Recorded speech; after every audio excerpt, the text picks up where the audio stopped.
in this question, it's a very interesting one. Two charges minus q each are fixed, separated by a distance of 2d. A third charge q of mass m placed at the midpoint is displaced slightly by x perpendicular to the line joining the two fixed charges as shown in the figure. Show that q will perform a simple harmonic oscillation of time period as given.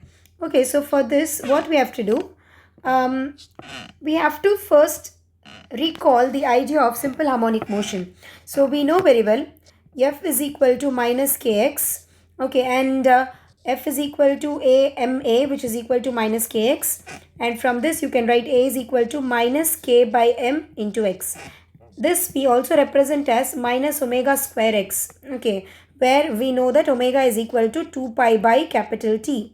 So our aim is to calculate T. So for calculating T, we need to know omega. So if we need to know omega, we need to know what is K by M. And that can be calculated only if we know the force.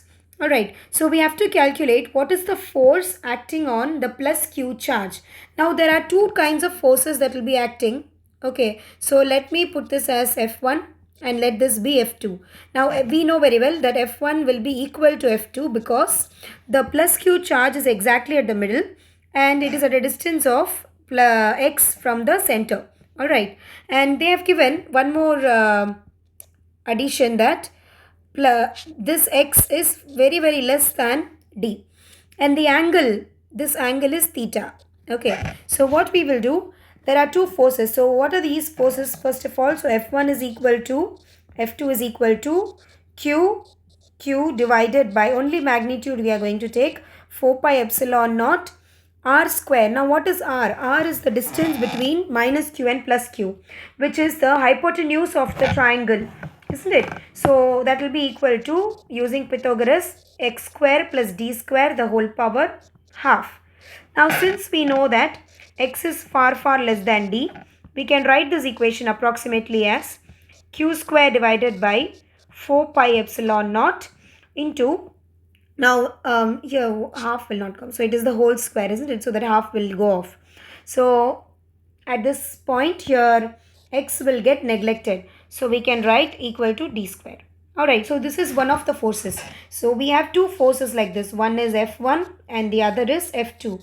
Now since these two are equal and opposite, the resultant force will be acting exactly in the vertical direction downwards, and the angle is theta with the one of the forces. So the whole angle between the two forces is equal to 2 theta. Okay, so the resultant will be F is equal to square root of F1 square plus F2 square plus 2 F1 F2 cos into 2 theta. Okay, so what is F1?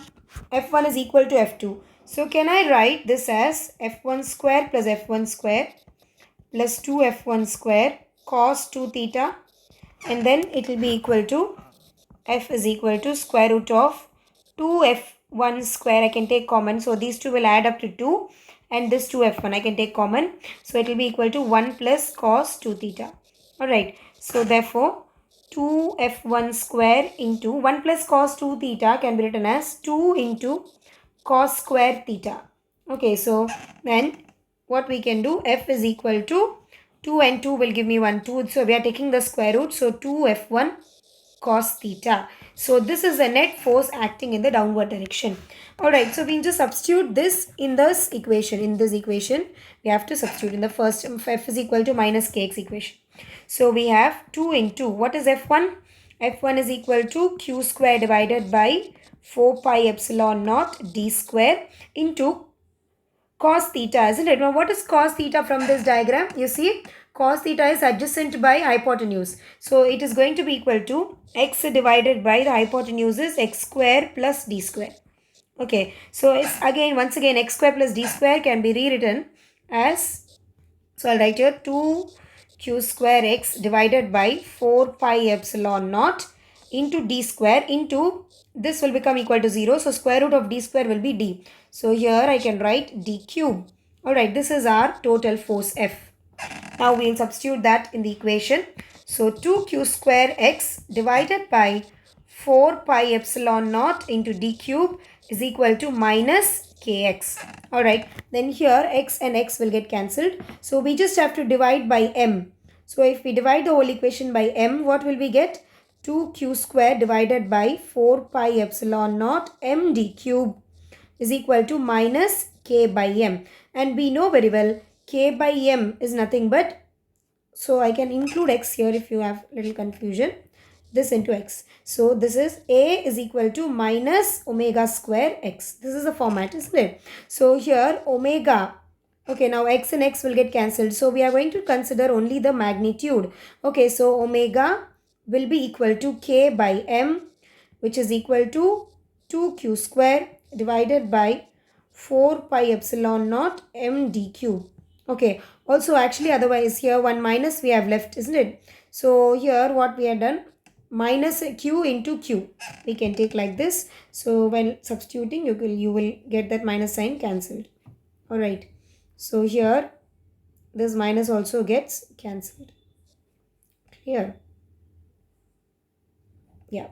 So therefore from this equation 2 pi by capital T is equal to, this is omega square, 2 pi by capital T is equal to square root of 2q square divided by 4 pi epsilon naught m d cube. Therefore, T will be equal to, T by 2 pi will be equal to square root of 4 pi epsilon naught m d cube divided by 2q square. And then you bring this 2 pi into the square root. So once you bring it into the square root, you will be getting 4 pi square into 4 pi epsilon naught m d cube divided by 2q square. So multiply and write it. So t is equal to, 1, 2 will get cancelled. So you have 8 pi cube epsilon naught m d cube divided by q square.